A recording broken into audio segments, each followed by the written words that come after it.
আজকে কোরিয়ানো পটাটো বলস বানাবো। তার জন্য 3টা আলু নিয়ে নিয়েছি, তা ছুলে নেব। এখন এগুলো কিউব করে কেটে নেব। কিউব করে কাটা আলুগুলো ফুটন্ত গরম পানিতে সিদ্ধ করে নেব। এখন আমি এগুলো পানিতে দিয়ে দিচ্ছি। একটা ধানের ছিটা পড়েছে, সামান্য লবণ দিয়ে দিলাম।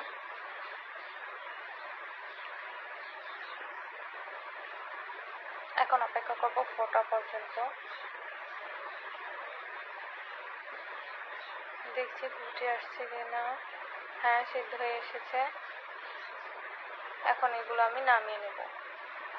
নামিয়ে গরম গরম ম্যাশ করে নিতে হবে। কাঁটা চামচ দিয়েই ম্যাশ করে নেব আমি। এখন এগুলো নামিয়ে নেব। এই যে আমি কাঁটা চামচ দিয়ে ম্যাশ করে নিচ্ছি। কাঁটা চামচ দিয়ে ম্যাশ করে নেওয়া হলে হাতে মথে নেব।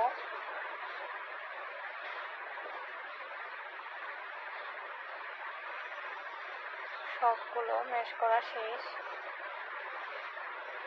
এখন একটা বড় প্লেটে নিয়ে মথে নেব। তার সাথে মিক্স করব আমি কর্নফ্লাওয়ার। আপনারা কর্নফ্লাওয়ার না থাকলে আটাও দিতে পারেন, ময়দাও দিতে পারেন। এটাতে একটা ডো তৈরি করব। একটু শক্ত শক্ত ডো হবে।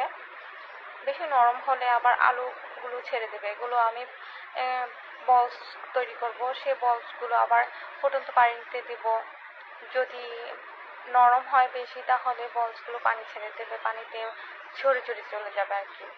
এখানে পানি নিয়েছি ফুটন্ত, তার মধ্যে বলসগুলো দিয়ে দিলাম। এখন এরকম যখন উপরে উঠে আসবে তখন নামিয়ে নিতে হবে। নামিয়ে ঠান্ডা পানিতে দিয়ে দিতে হবে। একটা প্যান নিলাম, তাতে আমি তেল দিয়ে দিচ্ছি।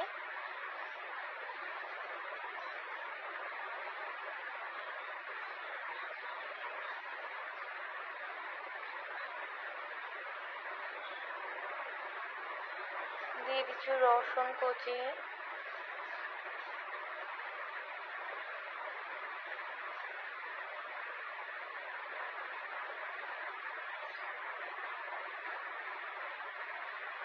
একটু ভেজে নেব, আলাদা করে একটু ভেজে নেব এটা।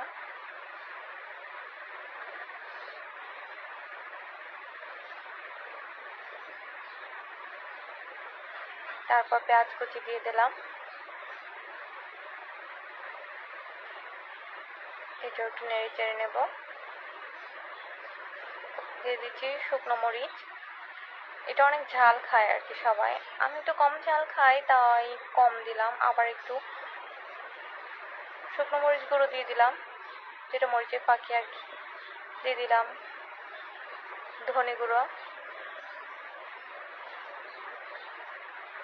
একটু নেড়ে চেড়ে নেব, মিশিয়ে নেব। এখন দিয়ে দিচ্ছি সয়া সস 2 টেবিল চামচ।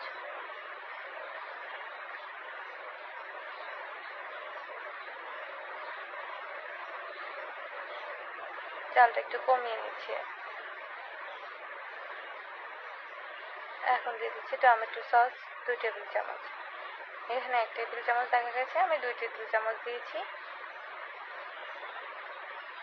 সাথে এখন নাড়াচাড়া করব। নাড়াচাড়া করে এখন এর সাথে বলসগুলো মিশিয়ে 1 মিনিট মতো জাল করে নামিয়ে নেব।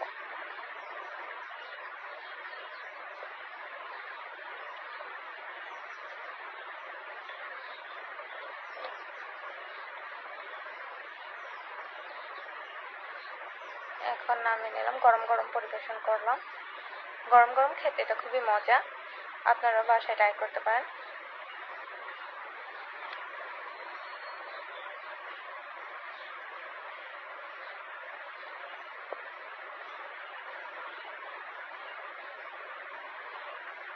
খুবই সুস্বাদু একটা রেসিপি।